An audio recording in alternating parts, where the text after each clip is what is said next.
Good evening, my name is Garrett, and welcome to The Last Call. Tonight's final drink is from Smokehead. This is Twisted Stout Single Malt Scotch Whiskey, coming in at a 43% ABV. Now, as you can tell, I'm a huge fan of my smoky scotches. Early in my journey into whiskey, I learned about peated scotch and went down a crazy deep obsession with finding as many smoky scotches as I could find.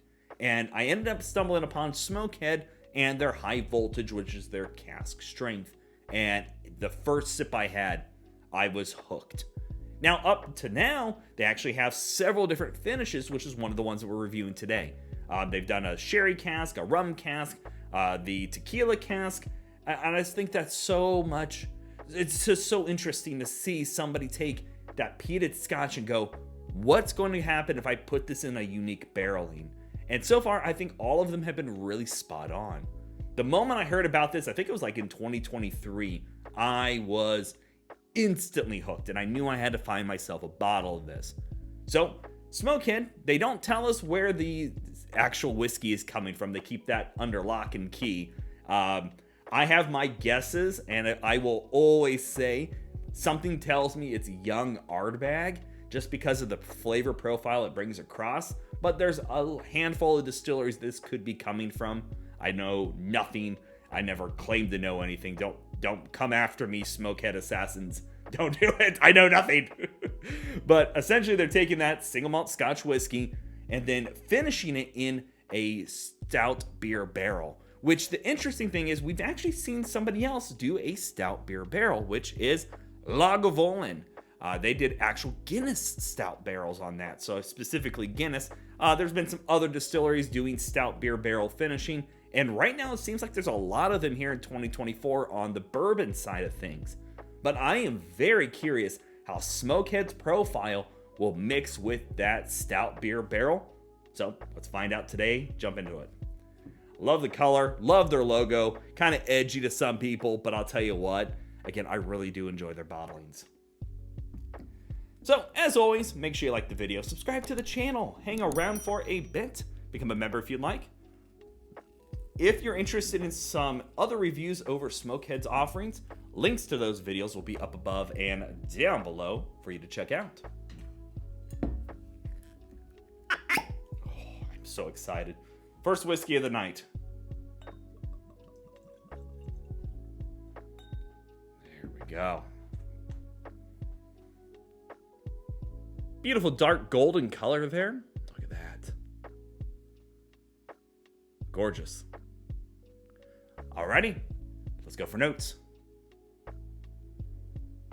Ooh, yeah. Okay, you instantly get the maltiness of that beer barrel. And it plays really darn well with that scotch.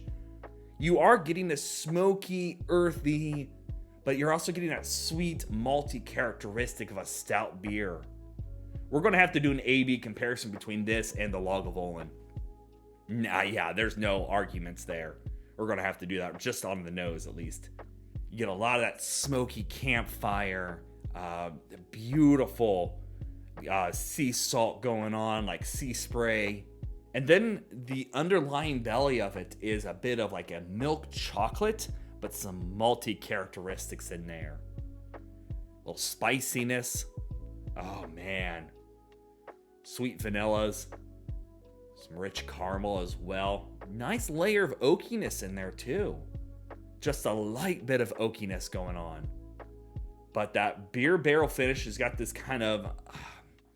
the best way I can describe it is the moment you finish a beer, stout beer specifically, obviously, and you pull the glass away, you get that kind of the air going into the glass and it kind of rushes out of it.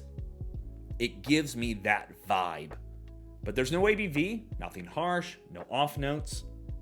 Just a gorgeously smoky underlayer from the Islay Scotch, and it plays very well, bringing across almost like a smoky, like chocolate bar. That is exactly what I was hoping to come across on the nose. Alrighty. Let's go for a taste. That's enjoyable. That's a Honestly, it's really easy drinking. Oh, there it is.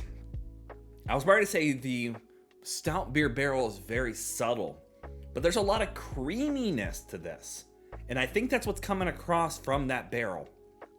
Right away, you get the kind of ashy, smoky, peaty, and a little bit of like, I want to say it's a little bit of lemon zest, which is something I always find in Ardbeg, which always makes me think this is young Ardbeg. There's like a little spritz of lemon or like a freshly grated lemon going on. And then it rolls into the malted characteristics, a light bit of dark chocolate. And I definitely get this creamy vanilla layer, but like almost like the head of a stout beer going on. Because it's not like vanilla creaminess, but it's like that creamy layer on top. That is really darn good. A little spiciness, a little herbal. Get that nice smoky cherry layer going on. A little rich caramel drizzle going in there too. And then that creaminess shows up. The malt is there. The bit of chocolate showing up. Oh man. It doesn't have a long cling on it at 43%, but it's decent enough. I wish this was bumped up to 46. I really want to kind of, just give a little bit of tough love on that. Bump up the ABV just a few points on her. And you'd have a beautiful cling to it. But the finish here has a little bit of pepperiness. That nice oaky layer showing up. And that linger of like the embers or the ashiness is there too. I mean, that's a hard one to argue with. It's as enjoyable as I was hoping it would be. Like that is, especially in the finish. That finish is like finishing a cold pint of Guinness. I love that. The one thing I will say, that if you're a person that goes, Garrett, I really am not big into beer finishings. It's not as in your face as some of them can be, but it's just enough to bring across that cask. I'm sure it's not been in there a long time or the barrels have been super wet, either or, but it's just enough to give it a little bit of impact on there to bring across that nice maltiness. Again, I'm still picking up that little bit of lemon zest going on, charriness, nice smokiness from that campfire in there, little sea salt pinch. That is good. Alrighty, well, let's talk about a grade for this. So from what it looks like, typical pricing is right around that mid 60s, sometimes higher, sometimes lower. It's not super common here in the United States from what I can see, but it depends on your region, obviously. You know what? Gets a solid B+ in my book.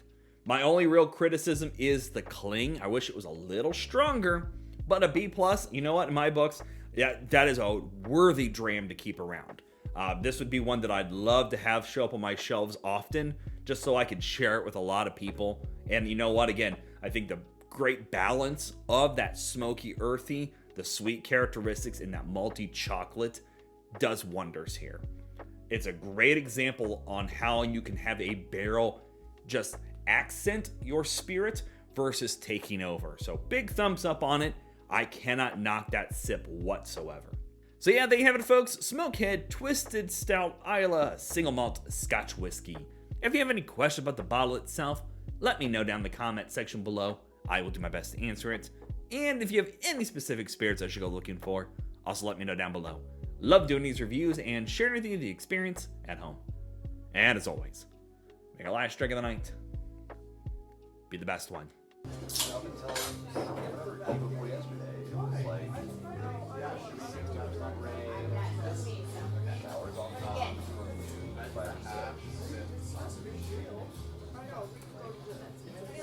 You know, and I really like it might not.